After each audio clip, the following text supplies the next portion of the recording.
Senhor. Bom dia. A gente vai falar um pouquinho sobre o Novo Testamento em relação às coisas que a gente tem como pano de fundo, certo? Porque tudo aquilo que acontece é narrado, certo? Você vai ter, por exemplo, vamos pensar, acontece o Jornal Nacional. O Jornal Nacional, ele não surge em vácuo, né? Ele surge num contexto. Ou então, de repente, você vai ler um livro, né, que o seu Joaquim escreveu. Ele escreveu numa época. Ele vem de um país. Pano de fundo é aquilo que acontece por trás daquilo que está sendo apresentado numa peça, por exemplo. É como, digamos, eu estou aqui falando com vocês e eu estou falando com vocês na sala de aula do templo da igreja. E aí, onde fica essa igreja? É num determinado bairro de um determinado município. Onde fica esse município? Numa região chamada Baixada Fluminense do estado do Rio de Janeiro. Onde fica esse estado? No Brasil, que é na América Latina. E assim por diante, certo? Então, a gente vai estar falando um pouco sobre esse pano de fundo, né, de onde surge o texto, e a gente vai estar falando um pouco sobre os gêneros literários do Novo Testamento, certo? Porque de acordo com a compreensão do gênero literário, a gente tem uma ideia do que o texto quer dizer. É como, por exemplo, se a gente fala, o Ambrósio está morrendo, a gente pensa, uau, fulano está morrendo, de quê? Aí alguém fala assim, está morrendo de amor, porque você já entendeu que a linguagem é poética. Entende? Numa linguagem poética, você vai falar algumas coisas que tem um outro significado. É que nem o meu filho, eu e minha esposa temos um filho de 5 anos. Aí nisso ele estava dizendo que ele era bonito, né? E o pai e a mãe eram feios. Aí a mãe dele falou assim, não, eu sou uma gata. Não, a senhora não é gata, gata é animal. Para explicar para ele que quando ela disse que ela era gata, ela era bonita, eu mesmo não me meti na briga dos dois. Mas deu para entender que assim, a linguagem poética, ela diz uma coisa dizendo outra. Agora, se você não identificar o gênero literário, aí você pode tratar literalmente uma coisa que é figurada. É como quando Roberto Carlos fala, eu te darei o céu, meu bem, e o meu amor também. Não se entreguem, né? E aí o que acontece? Quando você pega uma situação dessa, você pensa, pô, ele vai dar o céu? Claro que não, uma linguagem poética, entende? A mulher fica toda boa, mas não é verdade, entendeu? Mas como é que são as coisas assim? O que ele está dizendo é que ele está disposto a fazer tudo por ela. Agora, dar o céu, a gente sabe que ele não vai dar. Deu para entender? Então, a conhecer o gênero literário ajuda a gente nisso. Porque aí você vai ver que o salmista escreve, o Senhor é meu pastor, nada me faltará. Mas o salmista que escreve é o salmista que fica longe da família, é o salmista que, por exemplo, vai morar numa caverna, é o salmista que, por exemplo, é perseguido pelo seu próprio rei. Então, como é que uma pessoa que passa tanta privação diz que nada vai faltar? Então, esse nada faltar não quer dizer necessariamente que não vai haver uma ausência. O que ele está dizendo é que ele não vai ter sentimento de ausência na ausência. Entendeu o que eu falei? Então é mais ou menos assim. Falando um pouquinho agora sobre os antecedentes históricos, políticos e religiosos, a gente vai observar que entre Malaquias e Mateus há um espaço de mais ou menos 400 anos. E os estudiosos atribuem esse período. E é um período chamado de período interbíblico, né? Ou um período também tido como silêncio profético, quando surge a literatura apocalíptica e algumas seitas religiosas.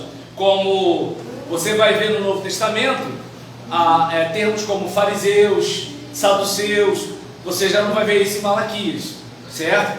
Então, tem os herodianos, os essênios e assim por diante. Você vai verificar no Novo Testamento que não tem a figura do rei, mas você vê a figura do sacerdote, como uma liderança muito forte, né? Você vai observar isso. E nesse contexto há também uma expectativa messiânica, né? De que o Messias vem. E Jesus, por exemplo, ele acaba sendo essa figura que as pessoas olham para ele e pensam o seguinte: é agora que a gente vai ficar livre do Império Romano, mais ou menos isso. E pensando um pouco sobre o período romano, a gente vê que o Império Romano, fundado no século VIII a.C., se estabeleceu como uma república no século V a.C. Depois do assassinato de Júlio César, seu sobrinho Otávio, também chamado Augusto, consolida a força política militar do Império ao derrotar uma coligação de Cleópatra e Antônio, né, na Batalha do Aço. Forma-se então um poderoso império às margens do mar Mediterrâneo, capaz de estabelecer a Pax Romana, ou paz mantida a ferro e fogo, pelas legiões romanas nas províncias fronteiras. A gente, por exemplo, esse termo Pax Romana, lembrando aqui de uma frase, né, da música do Rapa, né, paz sem voz é medo, não é aquela paz de assim, tá tudo tranquilo, tudo maravilhoso. É que é o seguinte, ó, se você fizer graça, entende? Mais ou menos assim. Então, nesse período, houve uma circulação maior de pessoas nas estradas, porque havia proteção.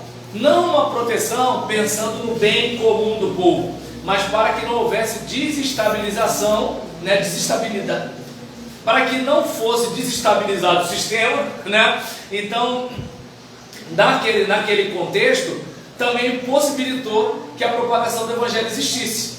Porque nisso que as pessoas vão viajar sem ter aquele temor, né, do assalto, do roubo e essas coisas todas, isso facilitou a propagação do Evangelho, por exemplo. Continuando aqui, Augusto estabelece o sistema provincial de governo do vasto império. Existiam duas formas de província, a senatorial e a imperial. Nas senatoriais, os procônsules eram escolhidos e fiscalizados pelo próprio Senado romano. Já as imperiais estavam sob a supervisão e controle político-militar dos imperadores, que designavam procuradores ou governadores para administrarem em seu nome crises, revoltas ou rebeliões que porventura estourassem nas províncias. Você deve lembrar que quando Jesus ele é acusado pelos judeus, os judeus vão para o governante dizendo que, ele está dizendo que ele é rei. E aí o povo começa a ficar em ebulição, e de onde Pilatos recebe aquela fala: olha, é o seguinte, quem defende esse cara é inimigo de César. Ou seja, você vai entrar numa com César por causa desse cara? Pilatos lava as mãos, obviamente, porque ele não quer ter problema. Então havia uma preocupação, né, devido até àquela própria região ali, de que houvesse qualquer tipo de insurreição. Então, peraí, se matar Jesus resolve essa parada, vamos logo acabar com esse negócio, mata Jesus, acabou, confusão e vida que segue. Então havia uma preocupação, né, de manter aquela região sob controle. Tendo em vista este quadro político, são alistados abaixo os imperadores que governaram no período do Novo Testamento e sua relação com os acontecimentos bíblicos. Então a gente tem aqui, né, Herodes o Grande, a partir de 37 a.C., Marco Antônio entregou a Herodes a realeza da Judéia, um fato nunca aceito pelos judeus ortodoxos, por ser ele um idumeu, ou seja, descendente de Esaú, um povo conhecido como Edomita, né, e com o objetivo de costurar uma aliança política com os judeus, casa-se com Mariana I, filha de um alto sacerdote do templo. A gente tem também Arquelau, filho de Herodes o Grande. Ele reprimiu uma revolta em Jerusalém na Páscoa do ano 4 depois de Cristo. Depois foi a Roma receber a investidura por parte do imperador Augusto. Herodes Antipas, filho de Herodes o Grande, estava sob sua incumbência de governo as regiões da Galiléia e da Pérea. Herodes Antipas mandara prender João Batista, mas não queria matá-lo porque temia o povo. Você deve lembrar dessa narrativa aí. Porém, como João pregara contra o adultério por ele cometido com sua cunhada e sobrinha Herodias, esta armou uma cilada e conseguiu enfim a execução de João Batista.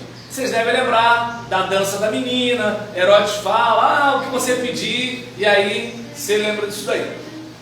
E Jesus referiu-se a esse Herodes como sendo, entre aspas, aquela raposa. Talvez uma crítica política ao governo de esperteza, de rapinagem, voracidade, etc. Deixa eu ver aqui. Antipas foi o Herodes do julgamento de Jesus.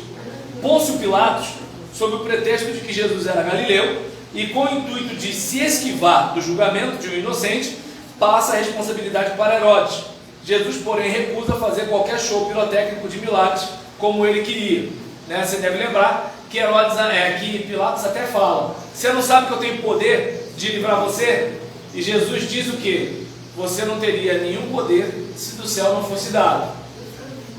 Herodes Agripa I, falei de Herodes o Grande, Arquelau, Antipas, Agripa I, neto de Herodes o Grande, reinou de 37 a 44 depois de Cristo. Foi ele quem mandou decapitar Tiago, irmão de João, lá em Atos 12, versículo 2. Prendeu o apóstolo Pedro, Atos 12, versículo 3. E assim perseguiu a igreja, Atos 12, versículo 1. Morreu comido de verme, após ter se deixado glorificar por um público que ouviu seu discurso e disse que sua voz era de Deus e não de homem. Atos 12, versículo 2, versículo 20 a 23, perdão. Depois disso, Herodes Agripa II. Herodes Agripa II é o que surge em Atos dos Apóstolos com a designação de Rei Agripa.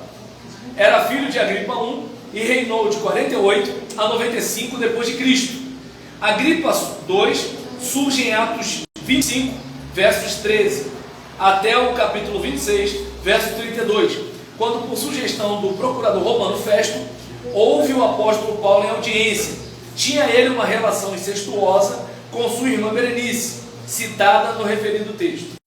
Então aqui nós vimos o contexto da situação histórica, falando de Roma e essa liderança política de Roma por meio desses reis vassalos, da dinastia herodiana, digamos assim, e de procuradores como Pôncio Pilatos. Tivemos Herodes o Grande, Herodes Arquelau, Herodes Antipas, Herodes Agripa I e Herodes Agripa II. Quanto à questão da atmosfera religiosa, nós temos algumas seitas, certo? E nessas seitas nós temos os fariseus, temos os saduceus, temos os zelotes, temos os herodianos e temos os essênios.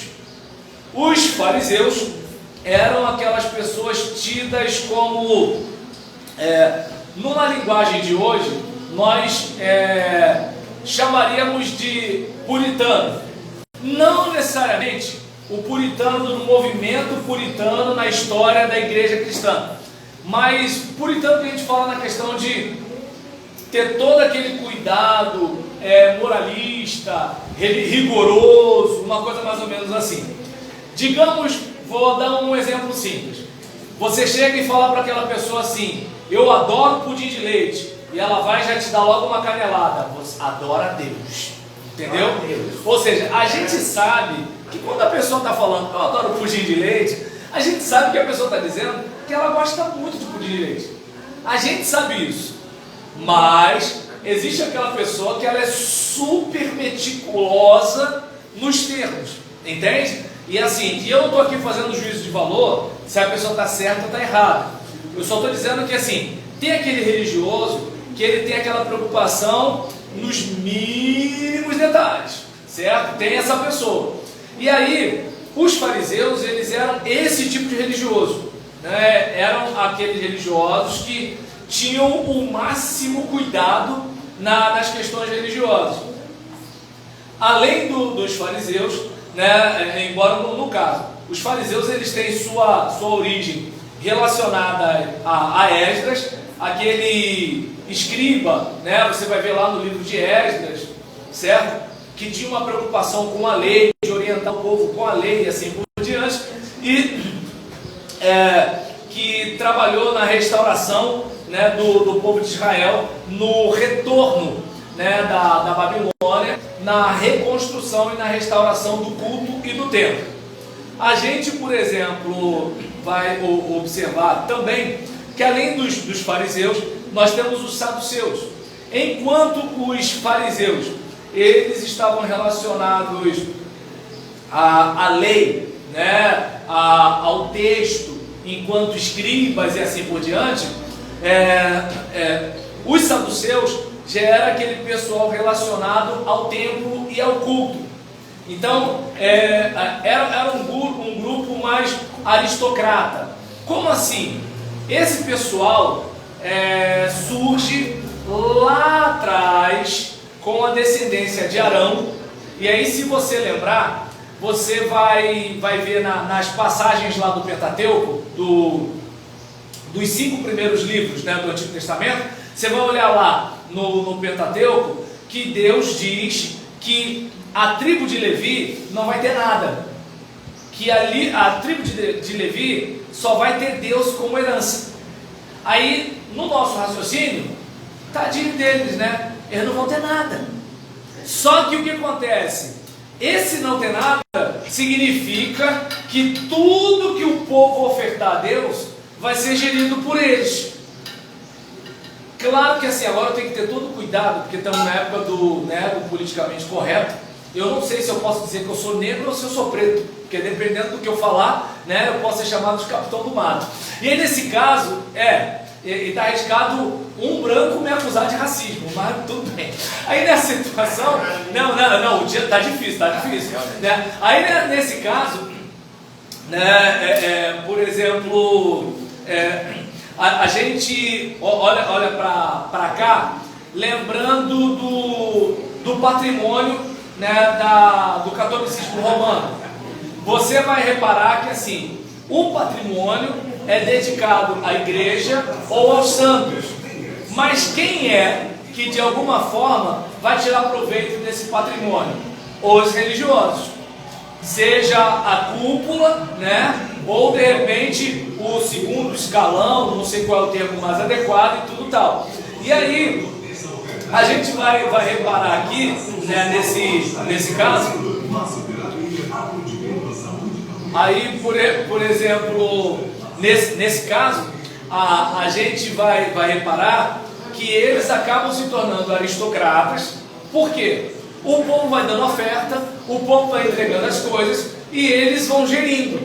Então eles, ao mesmo tempo que eles não têm nada, eles têm tudo. Por quê? O povo não vai deixar de ser dizimista. O povo não vai deixar de ofertar. Então eles vão estar sempre de barriga cheia, né? Então é aquela seguinte situação. Vamos pensar. A gente, como precisa de alguém que nos dê segurança, então a gente paga imposto, certo? Então você compra uma Coca-Cola, tem um imposto ali. Você compra uma calça comprida, tem um imposto ali. Você compra um carro, tem um imposto ali. Esse imposto é para quê? Para sustentar o Estado, né? Para ele te oferecer segurança, para te oferecer saúde, para te oferecer educação. E aí nesse caso, né, perdão pelo riso irônico, mas é para isso, né? E aí o que acontece? Se você é da iniciativa privada, você vai ter que dar o teu jeito. Mas se você, por exemplo, você pertence à estrutura do Estado, você dificilmente vai ficar sem ter. Por quê? Porque o Estado sempre vai tirar, né, da sociedade, até porque alguém tem que alimentar o Estado. Claro que, obviamente, quando eu falo isso, está arriscado o professor da escola do município achar que eu estou falando dele. Só que a gente sabe muito bem que nas mudanças que existem, as mudanças legais, a gente sabe que assim, não é esse pessoal que é muito favorecido, né? Não é o praça da polícia militar que é super valorizado nesse contexto.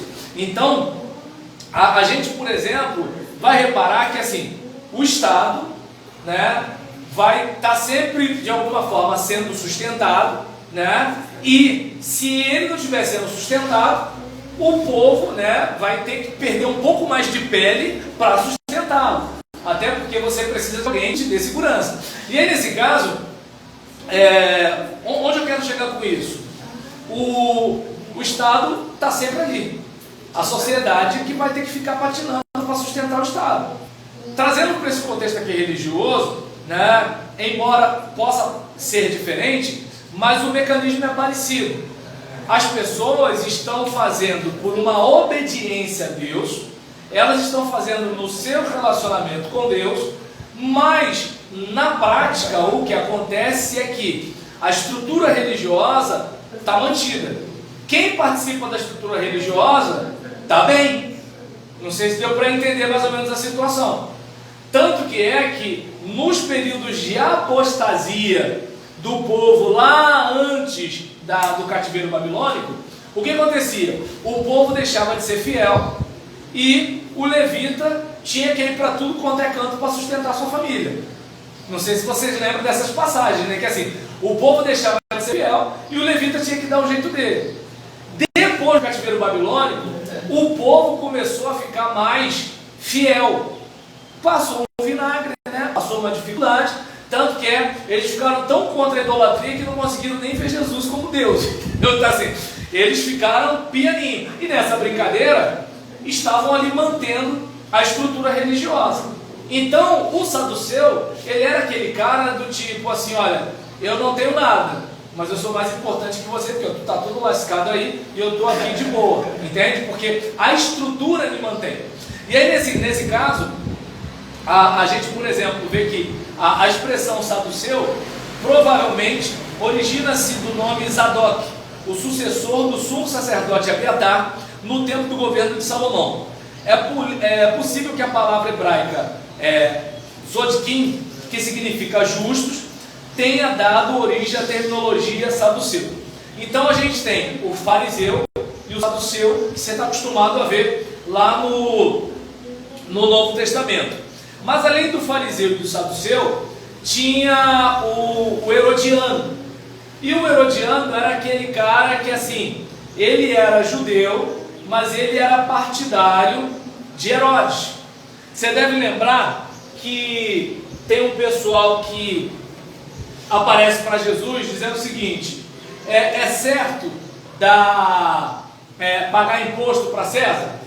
E aí, sabe que tem aquele pessoal que faz umas perguntas que assim, eles têm a resposta, mas eles querem te fazer uma pegadinha, né?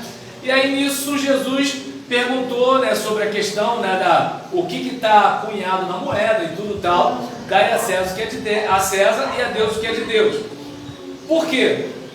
Porque enquanto de um lado você tem o Zelote, que eu vou falar dele daqui a pouco, né, que é aquele movimento mais, numa linguagem de hoje, mais à esquerda do governo, e o herodiano mais à direita do governo. Claro que quando a gente fala que hoje em dia esquerda e direita, a gente está pensando, né, em PT de um lado e Bolsonaro do outro. Mas se a gente pensar esquerda e direita à luz da Revolução Francesa, a gente vai reparar que assim, a esquerda é uma oposição, né, àquele determinado poder que quer manter, né, uma determinada situação que não favorece a massa, uma coisa mais ou menos assim. E hoje, né, eu não sei mais quem está do lado da massa, então eu prefiro nem entrar nesse assunto, porque assim, a massa está brigando mais, né, pela estrutura política que diz defendê-los, do que a estrutura política defendendo a massa. Mas aí é uma outra situação, né? E aí nesse caso, enquanto o Zelote ele está voltado para aquela questão da libertação do povo do jugo romano, o herodiano é aquele pessoal que ganha alguma coisa, né, pelo fato de estar aliado, né, àquela estrutura romana, né, porque não se dá para perceber assim, Por que o nosso país é como é, ou por que os nossos municípios são como são?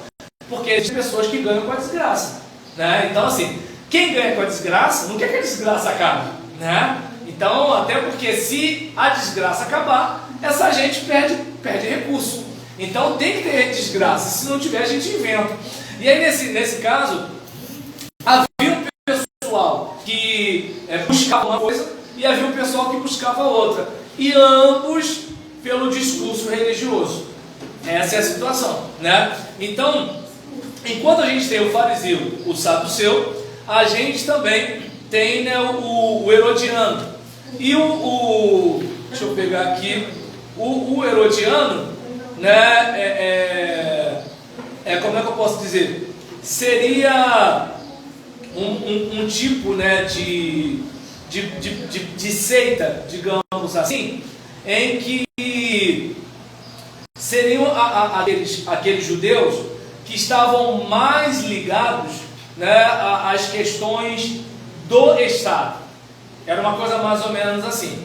Enquanto os zelotes já eram aqueles que estavam numa condição anti-Estado, né? Porque, voltando ao nosso aspecto político brasileiro de esquerda e direita, e ainda falando um pouco de esquerda e direita enquanto Revolução Francesa, vamos pensar.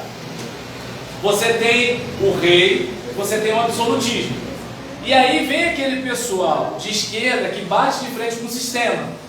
Só que o que acontece? Quando eles batem de frente com o sistema, eles derrubam aquele sistema e eles se tornam o sistema. Tecnicamente, eles deixariam de ser esquerda. Por quê? Porque agora eles são a manutenção do status quo. É meio que assim, suponhamos, digamos que Márcio seja, né, um alto sacerdote e eu seja um profeta que está batendo de frente com este sacerdócio. Aí eu consigo derrubar o sacerdote. Aí eu já saio da condição de sacerdote e de profeta e me torno sacerdote. Com uma condição: como eu sei que o profeta pode derrubar o sacerdote, agora eu sou um sacerdote que mata o profeta. Percebeu a situação? Aí observa bem. Se a gente pensar, eu era esquerda e, tecnicamente falando, eu virei direita. Eu não sei se está dando para entender meu raciocínio. Esquece a ideia de vermelho e azul, esquece a ideia partidária. Vamos pensar o seguinte: você é anti-Estado, então você bate de frente com o sistema. Mas você entrou no Estado, agora você vai bater de frente com quem bate de frente com o sistema. Você já não é mais pedra, você agora é vidraça. Então, nesse contexto aqui, o zelote ele é legítimo por quê? Como ele nunca entrou no lugar do sistema, então ele sempre é aquela coisa mais de resistência. E o herodiano, né, como é o camarada que não perde voz, ele está sempre a favor do sistema. Entende? Porque, vale a pena ficar aqui colado com o homem. É uma coisa mais ou menos assim.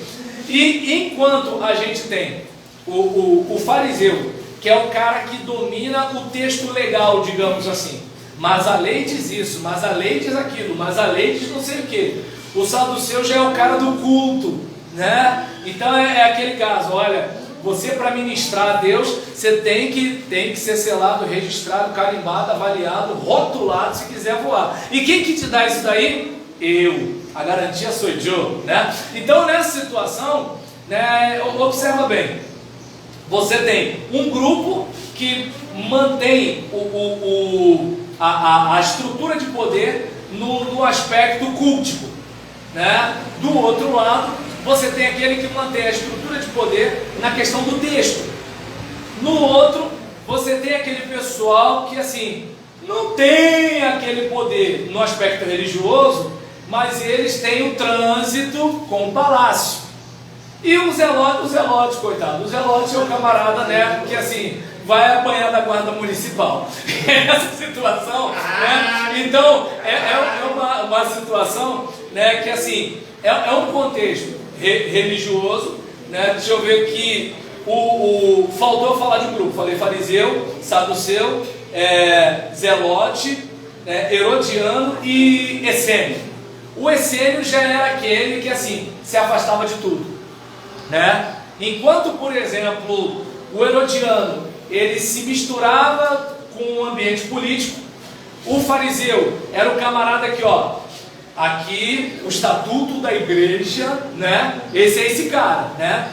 Não, porque o versículo lá de Gênesis, pá. No caso, o saduceu já era aquele cara assim, não. Ó, não é assim que adora, não. Agora todo mundo tem que ficar de costas para a igreja, de frente para a parede. Não, agora mudou, agora é assim. Não, agora a parede é preta, agora a parede é branca, né? Então o que acontece? Cada um está numa área. E o essênio é o seguinte: isso aí, quer saber? Eu não vou me misturar com essa gentalha, entende? Porque está tudo dominado. Então eu vou ficar isolado disso tudo, porque eu quero é Deus e não importa o que vão pensar de mim. Então, claro que obviamente, né, gente, não está sendo acadêmica essa aula aqui, tá? Eu estou falando de um modo grosseiro até, mas para a gente se situar. Depois, quando vocês pesquisarem no Google, né, as seitas religiosas do Novo Testamento, você vai ver isso daí. E aí, nessa atmosfera religiosa, a gente tinha,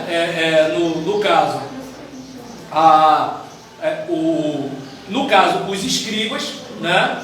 Tínhamos também os publicanos. E assim, no caso, o escriba era um especialista na Torá, né? E eles eram um cara que assim, ele era o cara que escrevia, era o cara que copiava, era o cara que interpretava, era o cara que ensinava.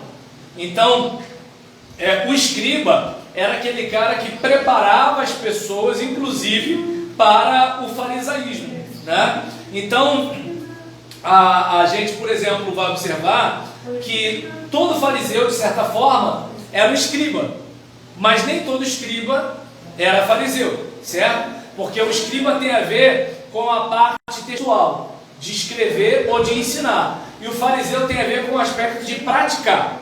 Vou pegar um exemplo. Digamos que de repente você vá para um seminário teológico com vocação pastoral. E lá você tem um professor que não é pastor. Ele está preparando você. Quando você terminar o curso, ele ainda assim sabe mais conteúdo que você. Só que você está no ministério pastoral e ele continua lá preparando futuros pastores. Então o escriba é mais ou menos isso. Ele é o cara do texto, o cara da academia. E o fariseu é o religioso em si, né? Uma coisa mais ou menos assim. E o publicano já é aquele funcionário público da Receita Federal, digamos assim. É aquele camarada que vai lá na tua loja e fala o seguinte: e aí, o que você tem aí para mim? Né? Para eu te fazer rir, você tem que me fazer rir. Ó, isso aqui está quebrado, já é uma multa. Isso aqui não está legal, já não sei o que lá. Seu muro está a tantos centímetros a mais à esquerda. Isso aí não está certo. Vai ter que derrubar tudo. Ou a gente pode conversar, né? E aí nesse caso, né, claro que obviamente, quando eu falei Receita Federal, eu falei de um outro planeta, né? Eu não estou falando que isso acontece no Brasil. Mas agora nessa situação, o que eu estou dizendo aqui é que o publicano, ele era um cara que ele era visto com muito ódio pela população. Tanto que você vai reparar que quando as pessoas chegam a João Batista, ele fala inclusive que, né, olha, não é para cobrar as pessoas mais do que o justo.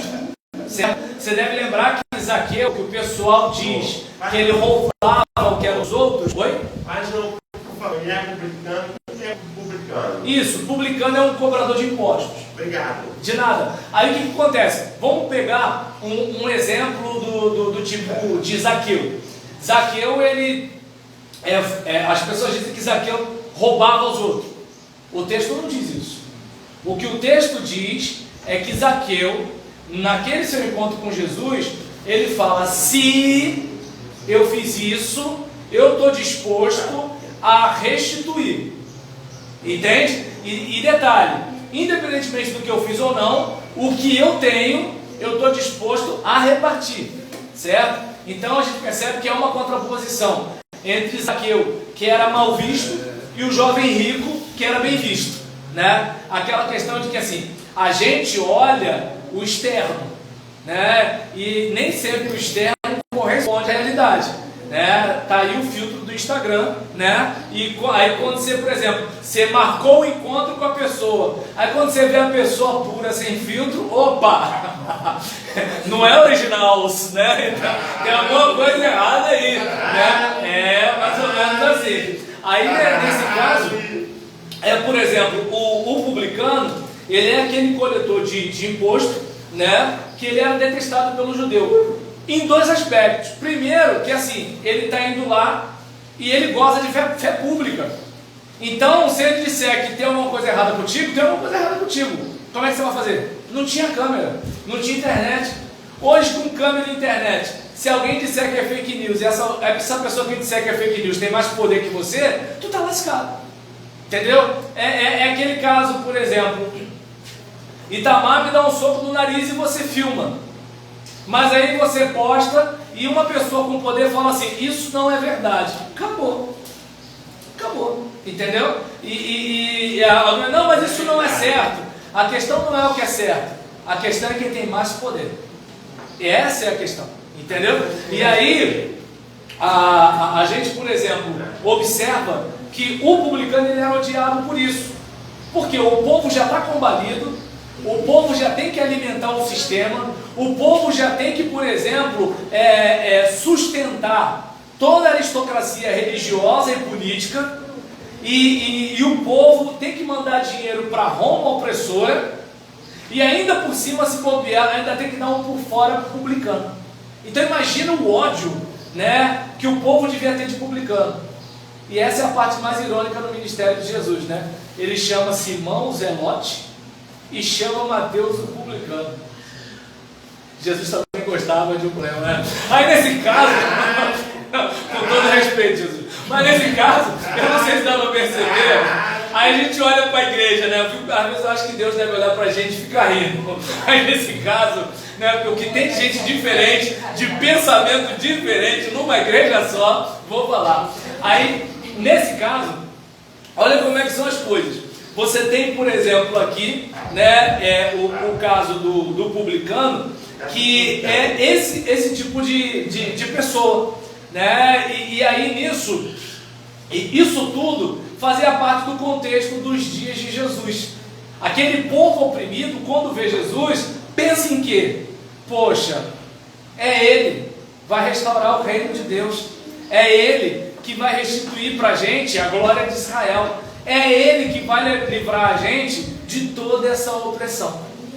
Daí onde eu pelo menos deduzo a decepção de Judas com Jesus. Por quê? Jesus com aquela conversa de que meu reino não é desse mundo. Não, Jesus, ele está precisando, tem que resolver isso agora, né? Então aí Jesus não faz nada disso. Quer saber? O sonho acabou, né? E nesse caso, outros termos, né, dessa atmosfera religiosa eram os samaritanos. Você deve lembrar, né, que assim, a gente tem o reino de Israel, né, que é Reino Unido, nos dias de Saul, nos dias de Davi, até os dias de Salomão. Aí Salomão, né, naquele negócio de arrumar 700 mulheres, 300 concubinas, 1000 sogras, o que acontece? Porque ninguém fala das sogras, né? Só fala da mulher. Aí nesse caso, naquele rolo. Oi? Depois o sonho acabou.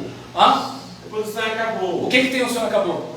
Depois, fala uma palavra, por favor. Ih, rapaz, eu falei um monte de coisa depois do sonho. O termo que você usou, que ele está citando, você falou assim, quando eles viram Jesus, achou que ia ser assim, mas não foi, o sonho acabou. Isso que ele achou que seria a restauração do reino, restituição do reino. Agora eu não lembro o que eu falei, mas qualquer coisa, se você tiver Facebook, eu estou gravando, aí você pode assistir de volta, que eu não lembro mesmo não. Tá? Não, eu estou prestando atenção. Que bom! Só aqui. Deixa. Não, tudo bem. Não, eu é que não estou prestando atenção no que eu estou falando, você está certo. O sonho acabou porque ele acordou.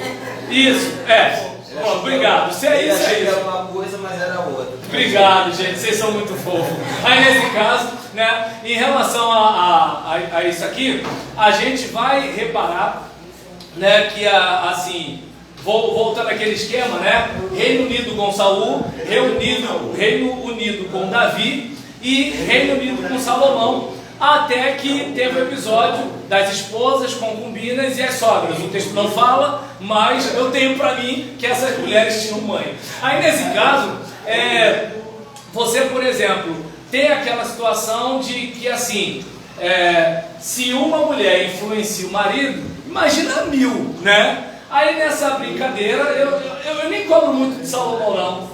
Né? Uma vai, pede um negócio, outra vai, pede um negócio, que negócio, ele já está ficando velho, né? Aí imagina, por exemplo, a mulher da mesma idade já convence, ele mais velho, a mulher mais nova convence mais ainda.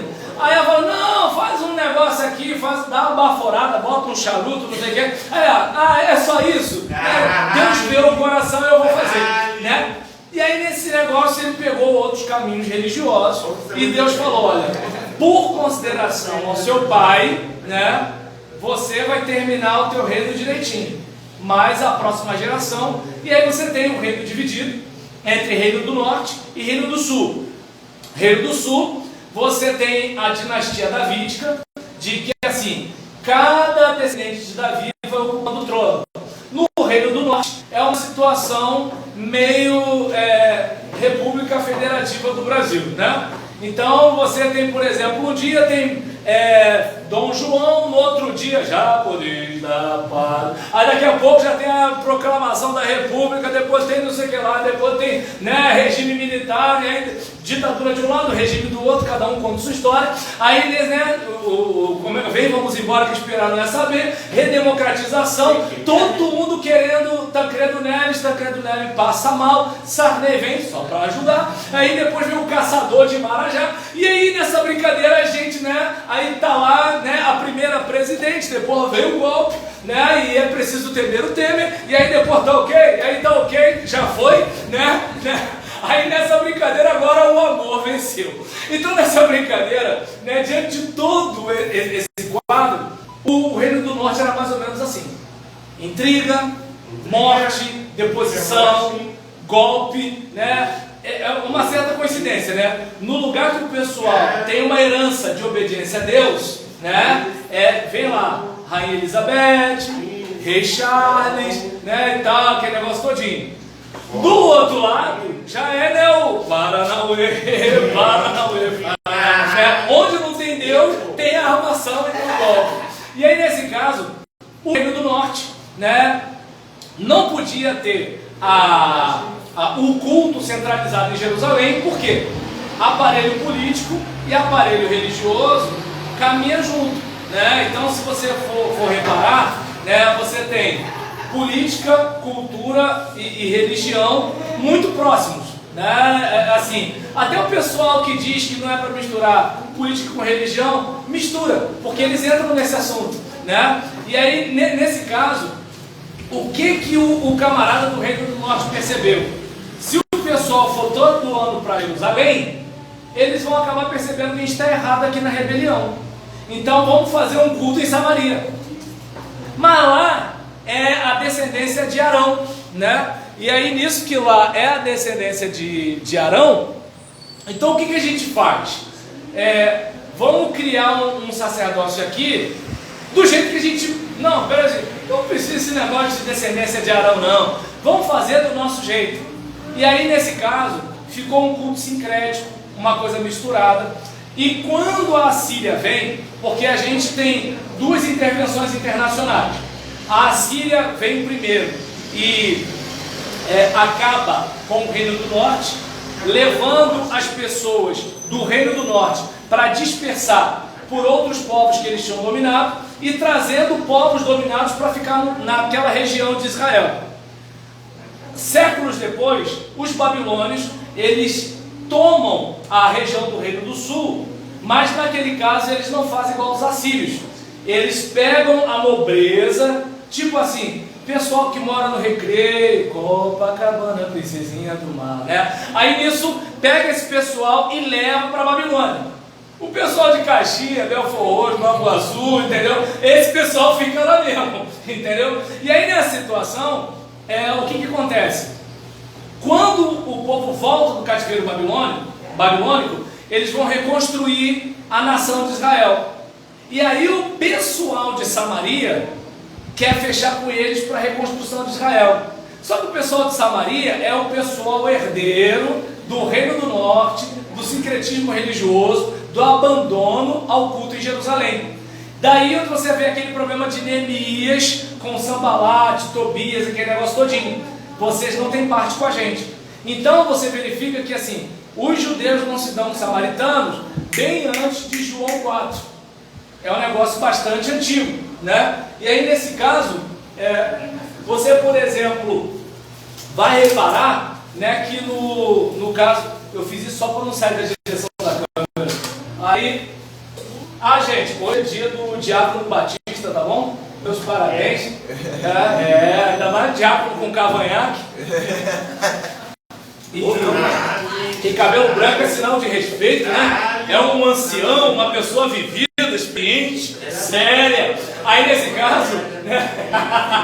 Então, esqueceu, o pastor quando faz média, né? Não é que ele mente, né? Ele floreia. Aí nesse caso, né? Irmão fulano é uma bênção, né? Mais ou menos assim.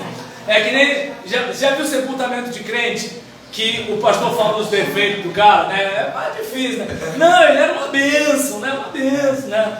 Aí nesse caso, a respeito desse assunto, voltando para cá, né? Você tem essa dificuldade, e os samaritanos são essas pessoas não gratas aí, né? Os judeus não se dão bem com o samaritano e tudo tal. Por isso que na parábola do samaritano, você pode reparar, quem é o próximo? É aquele que fez aquilo. O cara não fala, é o samaritano.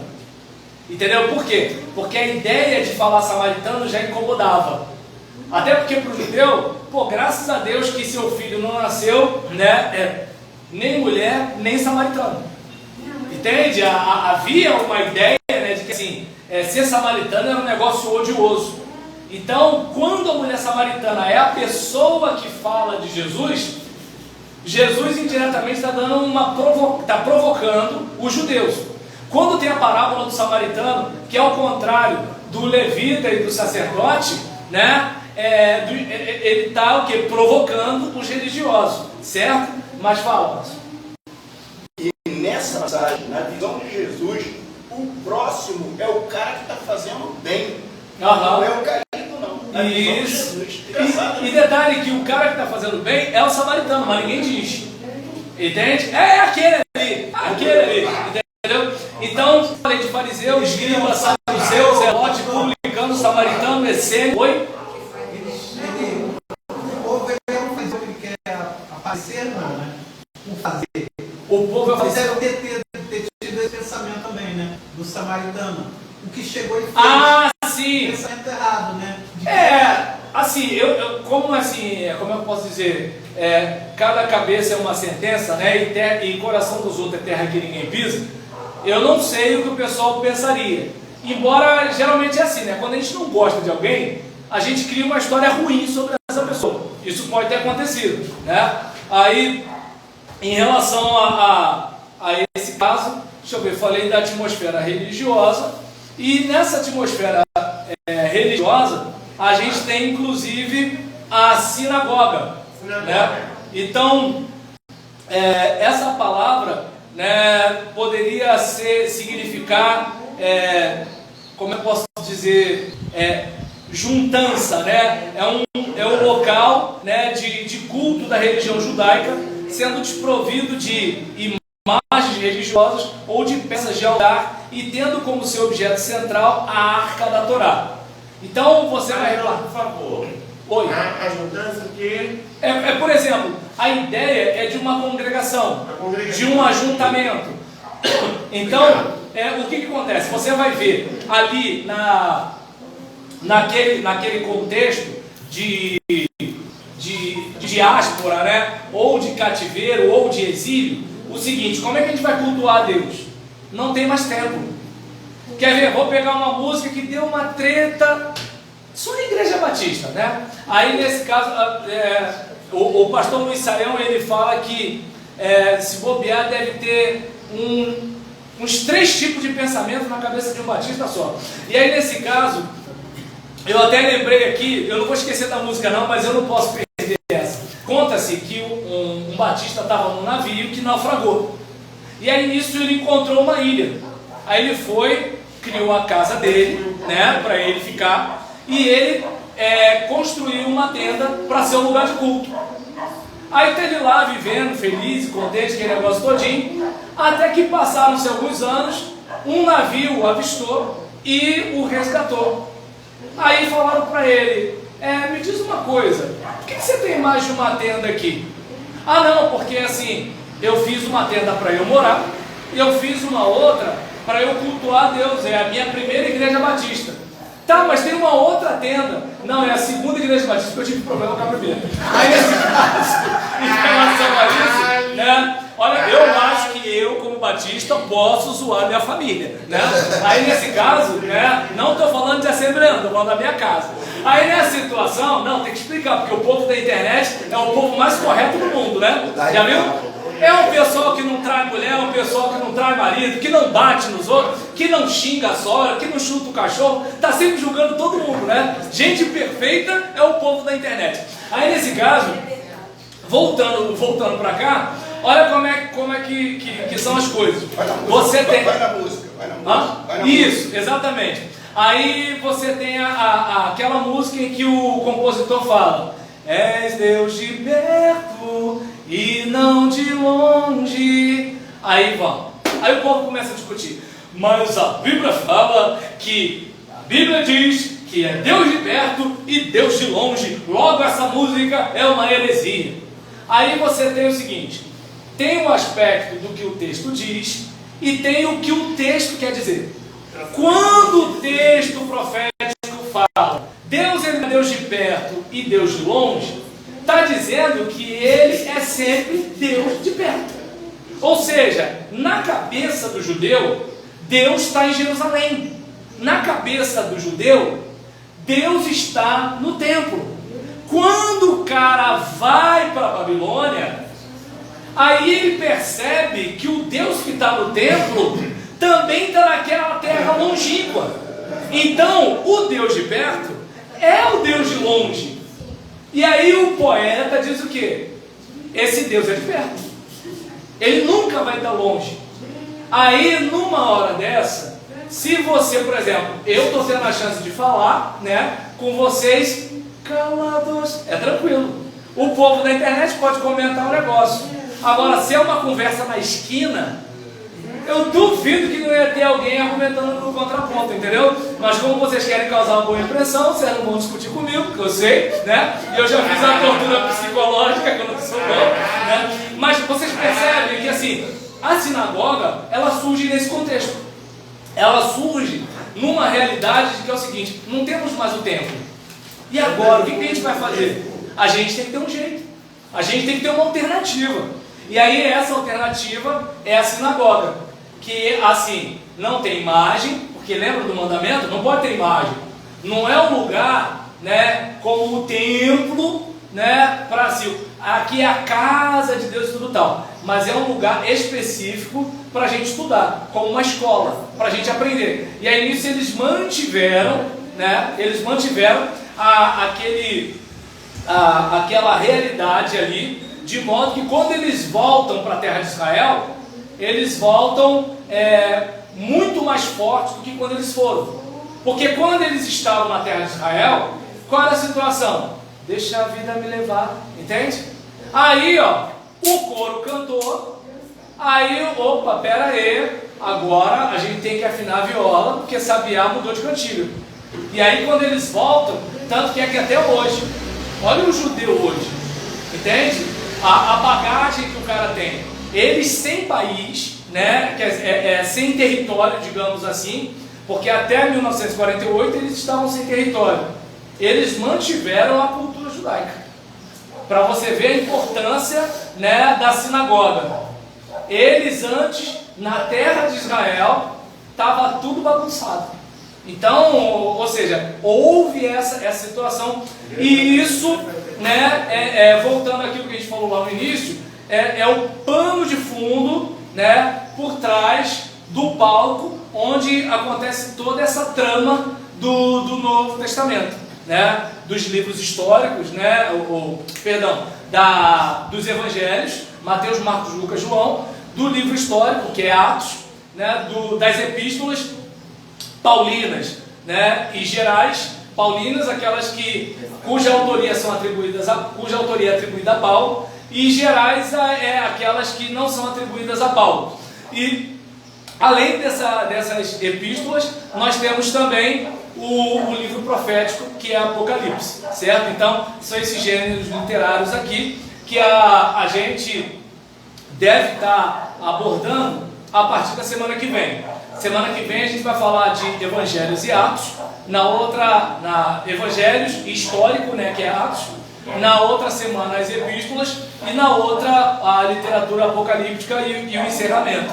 E aí, a gente, por exemplo... Oi? Semana que vem você está aqui com a gente? Estou. Por favor, traz então para a gente aí Hebreus 7, versículo 13, porque ele nos dá uma explicação desse versículo. Tá.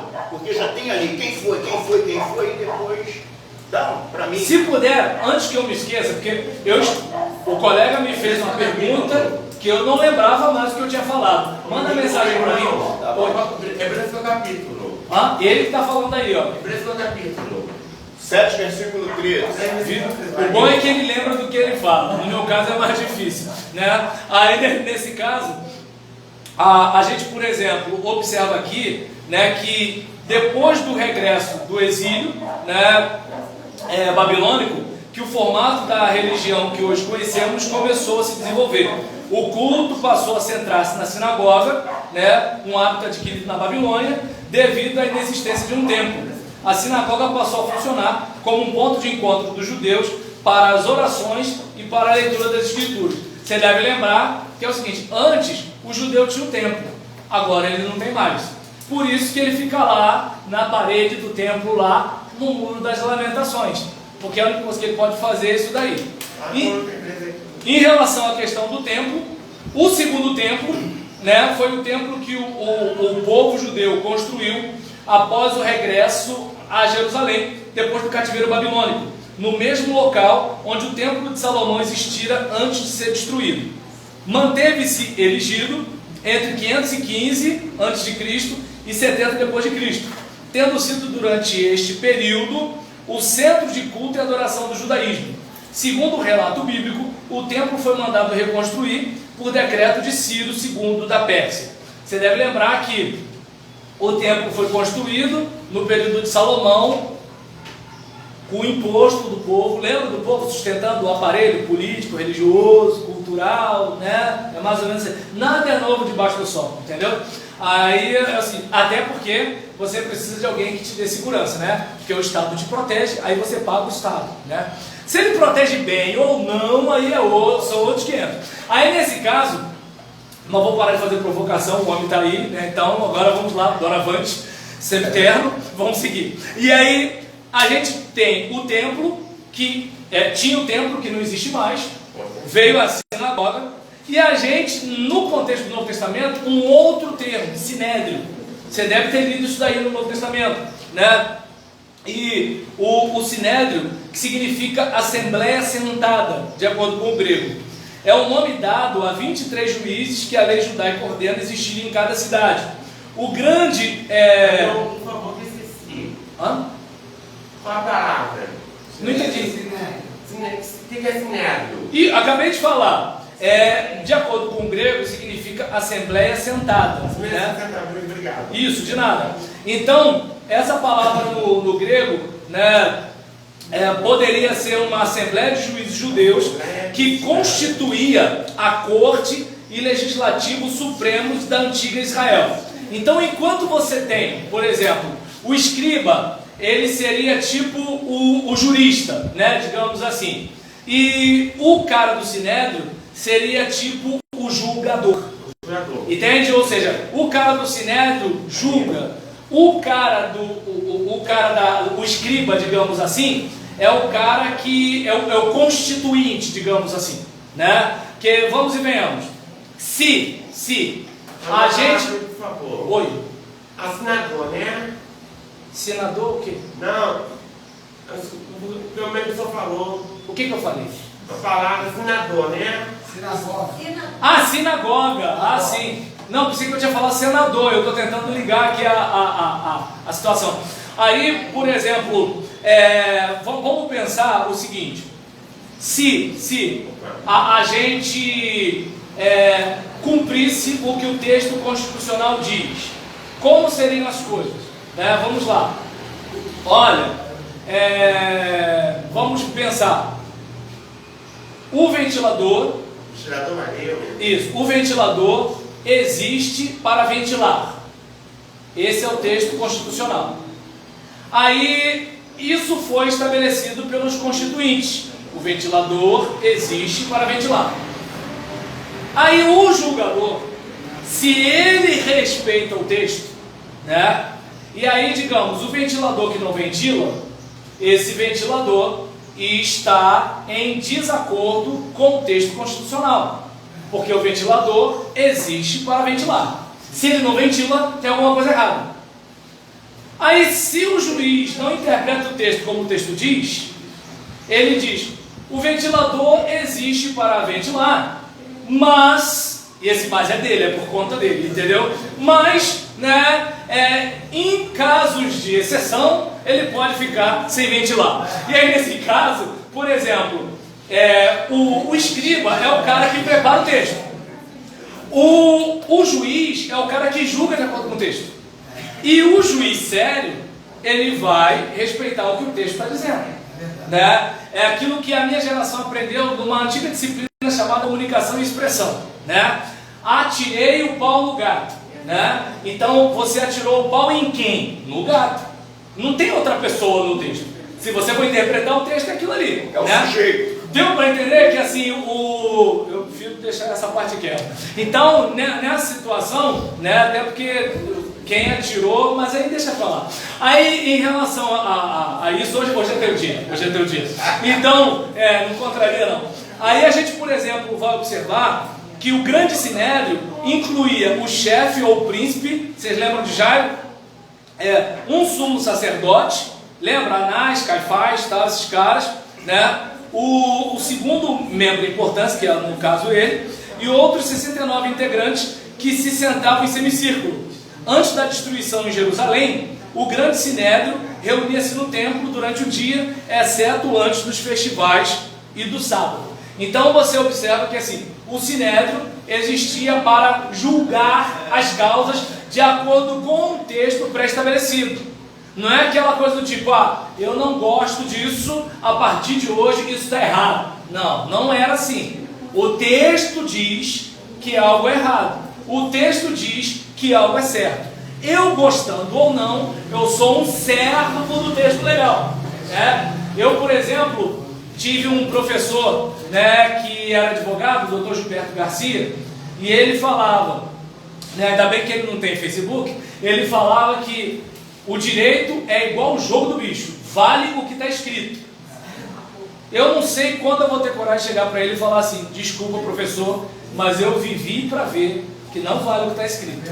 Numa época de Constituição viva, vale quem está interpretando. Então, nesse caso, mas perdão pelo desabafo, né? Deixa para lá, vamos voltar. Então, a gente falou aqui, né, da atmosfera religiosa. Falamos sobre fariseus, escribas, saduceus, zelotes, publicanos, samaritanos, essênios, sinagoga, o templo, o sinédrio, a Páscoa, né, que 10 e 20, né, a Páscoa que comemora a libertação dos escravos israelitas do Egito. Nenhum alimento fermentado é comido durante a semana da Páscoa, em comemoração ao fato de os judeus terem saído apressadamente do Egito, que o seu pão não teve tempo suficiente para levedar. Então você come a erva amarga, lembrando de algo. Você come o pão sem fermento, lembrando de algo. Ou seja, de um modo pedagógico, né, o ritual está te ensinando sobre a libertação do Egito. A ideia é mais ou menos essa, né? E aí, nós temos a festa de Pentecostes, ou das semanas. Você deve lembrar, né? No dia de Pentecostes. Muita gente, quando pensa em Pentecostes, pensa em Taramanaia. Mas aqui, a festa de Pentecostes seria a celebração a 6 ou 7, a 6 e 7 do mês Sivan, período de maio e junho, 7 semanas depois da Páscoa. Festa de colheitas tem um sentido agrícola e comemora a entrega das tábuas da lei de Moisés no Monte Sinai. Festa de agradecimento pela benesse das colheitas na sinagoga. É lido o livro de Ruth, cujo cenário é agrícola. Entoam cânticos de louvor a Deus por haver outorgado a lei a Israel. Então, o que acontece? O derramar do Espírito ocorreu no dia de Pentecostes. Não significa que a palavra Pentecostes tenha a ver com língua estranha. Deu para entender? Tudo bem, mas a gente não canta, vem como em Pentecostes, enche de novo, aquele negócio todinho. Desculpa, mas é o seguinte, não tem como acontecer de novo o que aconteceu em Pentecostes, porque o que aconteceu em Pentecostes foi o quê? Antes era a era de Jesus e agora é a era do Espírito. Não tem outra era para acontecer. Desculpa dizer isso, alguém tinha que falar. Aí nesse caso, é uma situação dessa. Mas o compositor falou, está no hino. Eu vou continuar cantando o hino, não vou brigar com o compositor. Só que o que eu posso dizer é o seguinte: eu quero, ser visitado por uma experiência marcante que lembre Pentecostes. Só que Pentecostes já aconteceu. Não sei se deu para entender. Olha como é que eu estou ensaboado fazendo a média com quem gosta e quem não gosta do hino. E aí nesse caso, só que Pentecostes não está falando disso. Está falando do quê? Por exemplo, você está feliz da vida que você ganhou o seu salário. Você está feliz da vida porque você está no seu novo emprego. E aí você faz o quê? Chama os seus amigos, para fazer uma festa, um jantar, um rodízio de pizza, alguma coisa do tipo. Você está comemorando o resultado do seu trabalho. Então o Pentecostes é o seguinte: pô, deu tudo certo. Hoje, olha como é o negócio. Hoje, plantar já não é uma coisa fácil. Você tem, a questão da previsão do tempo, você tem os fertilizantes da Rússia, você tem trator, você tem um monte de coisa. Mas ainda assim, pode vir uma geada, pode vir uma seca, ainda tem um monte de coisa que acontece. Agora, bota isso 2 mil anos atrás. Bota isso 3 mil anos atrás. Então, o que acontece? Deu tudo certo, o pessoal vai à festa. Entende? Então, o Pentecostes era isso. Entende? Aí, mas e a língua de fogo? A língua de fogo aconteceu no dia de Pentecostes. Pentecostes é outra coisa. E aí, nesse caso, tem também a festa do tabernáculo, dos tabernáculos da colheita, que é ligada à antiga festa das colheitas e celebra-se durante 8 dias, entre 15 e 22 de Tisri, ou seja, setembro/outubro. Lembra o tempo em que o povo de Israel andou errante pelo deserto, depois da saída do Egito. Percebam que as festas, elas existem como uma questão mnemônica, uma questão de memória. Ou seja, eu faço para lembrar. Vamos pegar, por exemplo, uma situação da ceia do Senhor. Tem gente, que... 2 minutinhos. Tem gente que, por exemplo, pensa que ceia é comer pão plus vita ou beber suco de uva. De preferência pérgola, Aí o que acontece? Mas aí o que acontece? Mas se tiver maguari, vamos embora. Aí nesse caso, então não vamos arrumar problema com o tesoureiro. Agora, em relação a isso, olha como é que são as coisas. Você, por exemplo, está lá participando da ceia. Mas se você perceber que ali é um modo de você lembrar que um inocente morreu por você.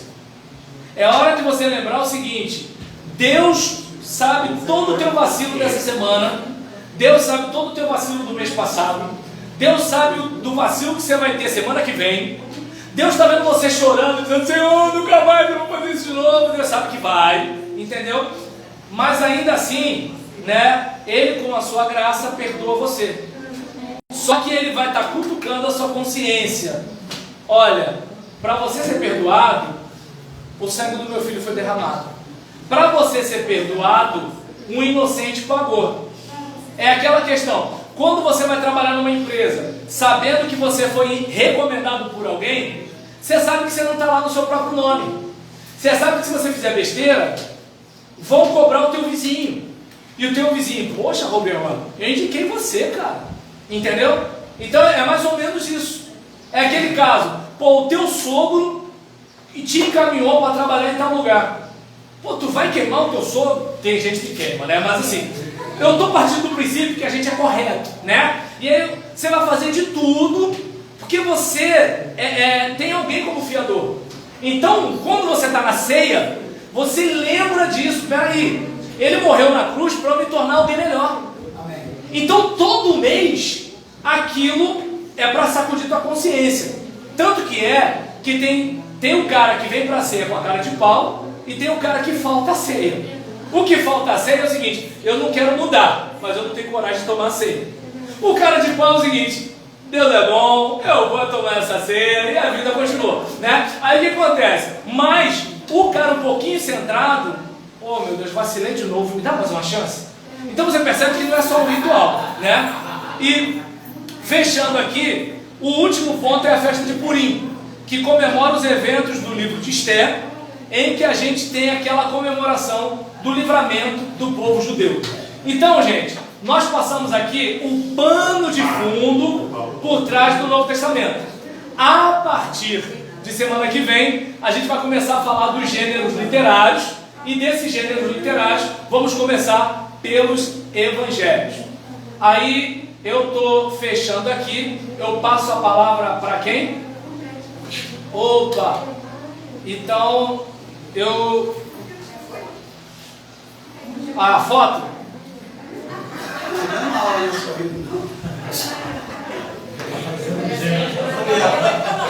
Ô Gabriel, queimou. Eu já estava aqui fazendo a pose de Denzel Washington. Eu não sei porque quando eu falo que eu pareço Denzel Washington, alguém ri. São duas coisas importantes. Foi numa escola de 2 anos, em São João, na primeira igreja, que eram pastores de seminário. Está gravando? Ah, pode. Pode. Deus abençoe você.